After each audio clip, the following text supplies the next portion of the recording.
Assalamualaikum warahmatullahi wabarakatuh. Semangat pagi anak-anak semuanya. Bagaimana kabarnya hari ini? Semoga kita semua selalu sehat dan dalam lindungan Allah SWT. Amin. Baiklah anak-anak semuanya, sebelum kita memulai pelajaran, marilah kita berdoa terlebih dahulu. Berdoa mulai. Berdoa selesai. Baiklah anak-anak, tentunya kalian masih ingat dengan pelajaran kita yang lalu ya, tentang adaptasi tumbuhan terhadap lingkungan. Nah, pada pertemuan kali ini kita akan belajar tentang adaptasi hewan terhadap lingkungan. Di sini Ustazah akan menampilkan gambar. Silahkan diperhatikan ya anak-anak. Apabila anak-anak memperhatikan dengan sungguh-sungguh, insya Allah anak-anak dapat memahami dan menjelaskan materi dengan baik. Setelah tadi anak-anak mengamati gambar, Ustazah harap kalian dapat menjelaskan pengertian adaptasi, menyebutkan macam-macam adaptasi, menentukan adaptasi morfologi, menganalisis adaptasi morfologi, dan yang terakhir, menyajikan gambar adaptasi morfologi pada hewan dengan benar. Untuk memahami lebih lanjut pembelajaran kita hari ini, Ustazah akan menjelaskan materi tersebut, dilanjutkan dengan diskusi bersama. Setelah itu, silakan kerjakan soal-soal latihan secara mandiri ya. Baiklah anak-anak, sekarang kita akan belajar tentang pengertian adaptasi. Tahukah kalian bahwa hewan bisa beradaptasi dengan lingkungan? Betul sekali. Nah, di sini adakah yang tahu pengertian adaptasi? Iya, Masya Allah, ternyata anak-anak hebat sekali. Betul yang disebutkan anak-anak soleh dan soleha, bahwa adaptasi adalah cara makhluk hidup menyesuaikan diri dengan lingkungannya. Nah, setelah tadi kita belajar tentang pengertian adaptasi, selanjutnya kita akan belajar tentang macam-macam adaptasi. Macam-macam adaptasi terbagi menjadi 3. 1. Morfologi, 2. Fisiologi, 3. Tingkah laku. Ada yang tahu adaptasi morfologi itu apa?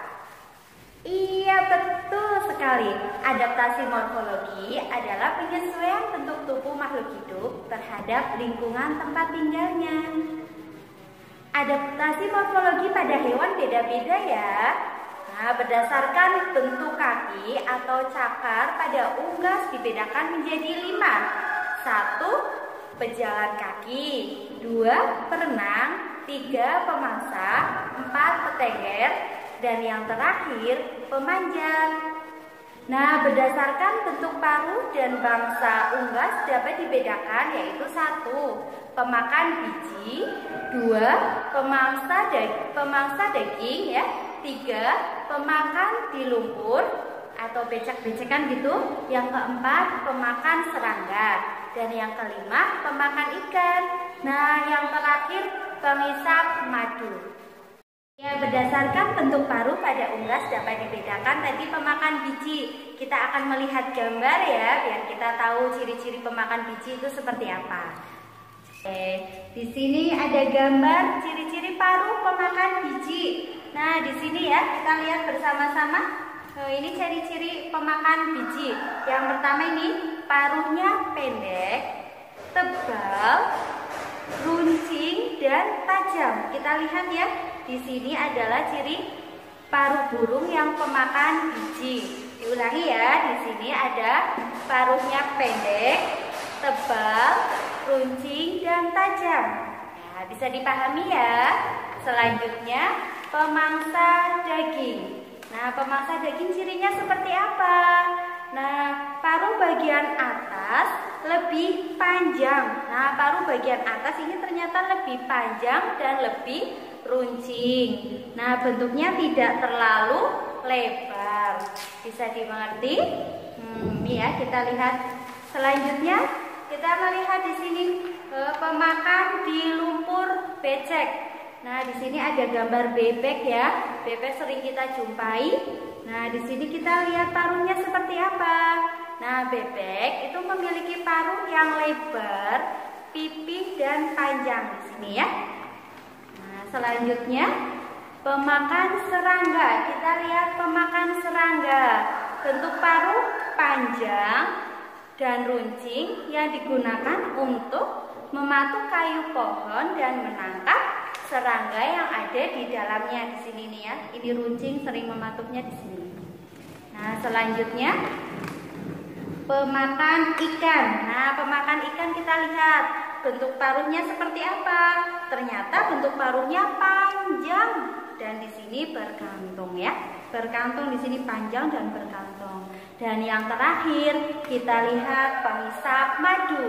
Nah, penghisap madu kita lihat di sini ya, paruhnya memiliki paruh yang runcing. Nah, tadi itu adalah ciri-ciri paruh ya.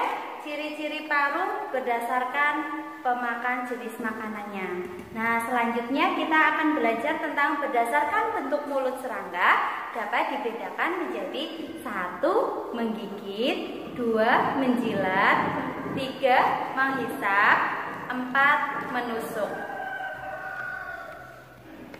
Baiklah anak-anak soleh dan soleha, itu adalah adaptasi morfologi pada hewan. Sampai di sini ada yang mau bertanya? Jika nanti ada yang mau bertanya, silahkan hubungi Ustazah lewat WA seperti biasa ya.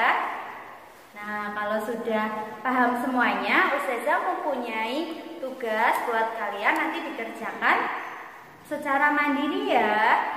Nah, anak-anak, pembelajaran tentang adaptasi sampai di sini ya. Mari bersama-sama kita simpulkan pelajaran pada pagi hari ini. Nah, yang pertama tadi apa? Adaptasi. Iya, pengertian adaptasi itu apa? Cara makhluk hidup menyesuaikan diri dengan lingkungannya. Betul. Selanjutnya tadi kita menyebutkan macam-macam adaptasi pada hewan. Ada berapa tadi? 3. Yang pertama adaptasi morfologi, yang kedua fisiologi, dan yang terakhir ada tingkah laku. Nah, betul. Selanjutnya adaptasi morfologi adalah penyesuaian bentuk tubuh makhluk hidup terhadap lingkungan tempat tinggalnya. Sampai di sini sudah bisa dipahami ya. Baiklah anak-anak, kalau tidak ada pertanyaan lagi, Ustazah berpesan pada kalian. Yang pertama, rajinlah sholat 5 waktu.